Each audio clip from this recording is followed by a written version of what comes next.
Hi, welcome back to my channel. My name is Haley, and today we're going to talk about Washington State Family Medical Leave when it comes to maternity leave, because that's what I personally went through. Assuming what we're going to go through is the same with medical leave, adoption, or caring for like a spouse or a relative or anything like that. I'm sure it's the same, but I'm not versed on that, so I'm just going to talk about for medical leaves or maternity leave specifically, and then I'll go through everything and show you guys. I have my laptop and I have Washington State medical leave. Washington State family paid medical leave gives you up to 12 weeks of paid family bonding leave for you who gave birth, and then your spouse or the other parent to your child. So both parties can take it, and then I'll go through the requirements. And just wanted to say, this is my experience, this is how I did it, this is what worked for me. I'm going to show you like the correct, easier way to do,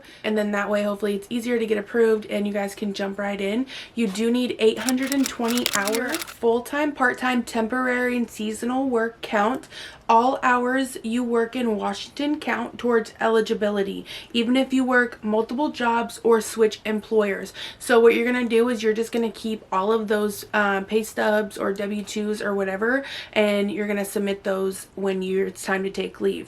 Certain workers are not automatically eligible for paid leave. Federal employees, people employed by businesses located on tribal land, self-employed people who did not opt in the state program, workers covered in collective bargaining agreement that hasn't expired, workers covered by the employer's approved voluntary plan. Those are the people that possibly may not be eligible. Notify your employer 30 days before you take the leave.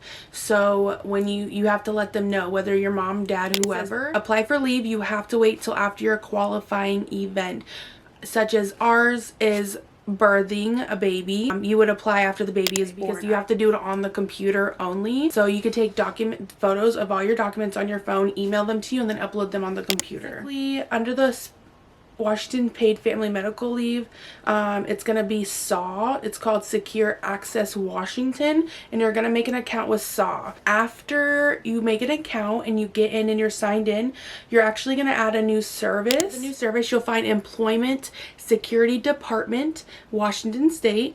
It may not have the Washington State off the bat, so Employment Security Department, and you're going to add like new, and then that's when you'll be in that, and then you can apply for benefits, update contact preferences, request a review. So if you get denied or anything, you can request a review, but honestly I would just call them and I would just specifically have them look into your account, so that way you do not have to request a review. They could just handle it over the phone.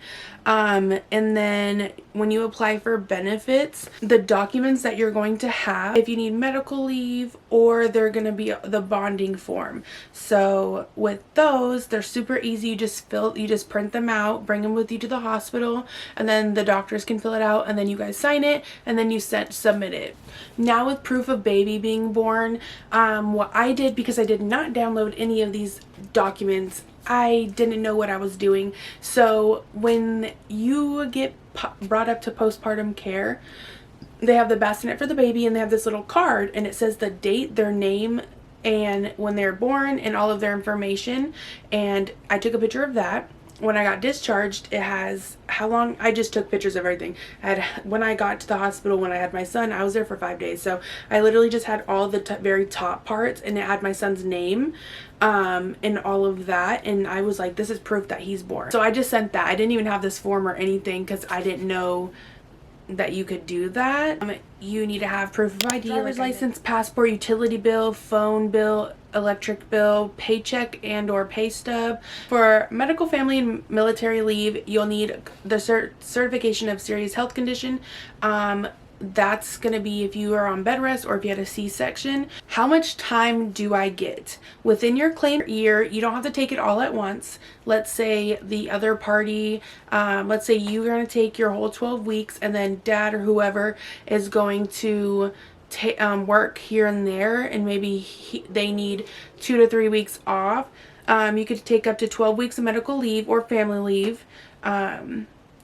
Up to 16 weeks of combined medical and family leave, and then up to 18 weeks of combined combined medical and family leave if you experience a condition in pregnancy that results in incapacity, like being on bed rest or having a C-section. There's a checkbox on the certificate of health where your healthcare provider should verify.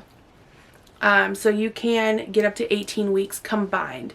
So with that, let's say you're on bed rest before you have the baby, you're going to apply for medical leave first, and then you're going to submit the form, and then from there, you're going to have your doctor fill it out. Medical leave, I'm on bed rest, I can't work. You're going to submit the form with your ID and your pay stubs, and then they approve it, and then you do the weekly claims, and then after the baby is born, you're going to switch to I'm pretty sure you'll still have medical if you had a C-section. If you had a C-section, you'll be able to do medical and then bonding.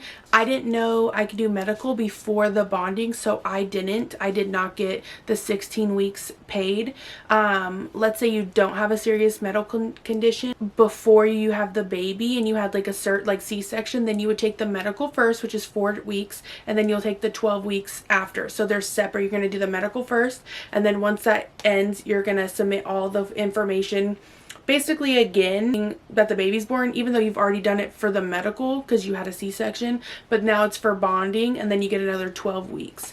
And then you could do it that way, which is really great. Like, that's amazing. I'm so glad that they have that availability. You can get direct deposit or a prepaid debit card, and they'll reload it obviously every week. It's like 90% of your pay as far as I'm aware, and then you get paid weekly. So the availability to do your weekly claims is on a Sunday, so you're going to do them every Sunday, so you get paid on Tuesday.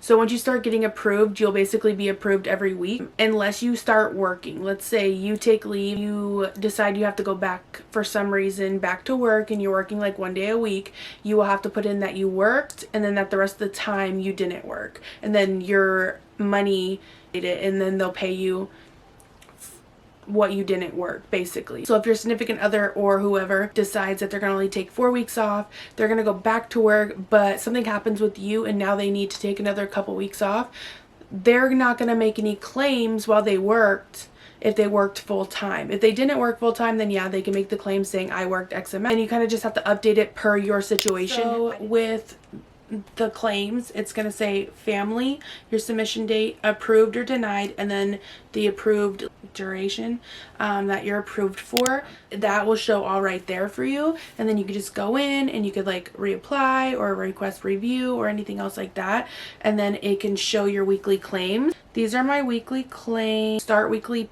payment, and that's your claim. You do weekly claim, and then you go ahead, submit each week. Let's say for me, it took me 2 months to get approved, so I just did my claims once I got approved because I couldn't do any more claims. Obviously I was just pending. So once it said approved but it had been 2 months, I did all of my claims at once, and then it all just hit my bank on a Tuesday, just like all that back pay that I was waiting for. So if you're worried about that, it'll just hit you like all at once. It'll do like individual your weekly payments, just like multiple times. And then you can manage your documents, and you just go to manage documents and you can upload more documents, you can rename them.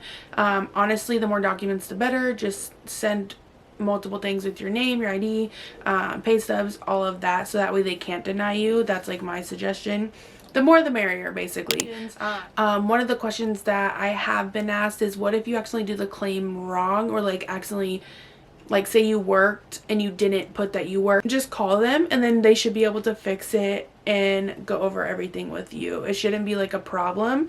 Just call them immediately and be like, oh my gosh, like I accidentally said yes, because you do have to go in and kind of click around if your hours changed or if you did go back to work for a period of time. So I would just do that. Also down below, ask me any questions. I will try to answer them as best as possible. Again, call them if you have any immediate questions. So I hope you guys enjoyed this video. Hopefully it was helpful, and see you guys next time. Bye.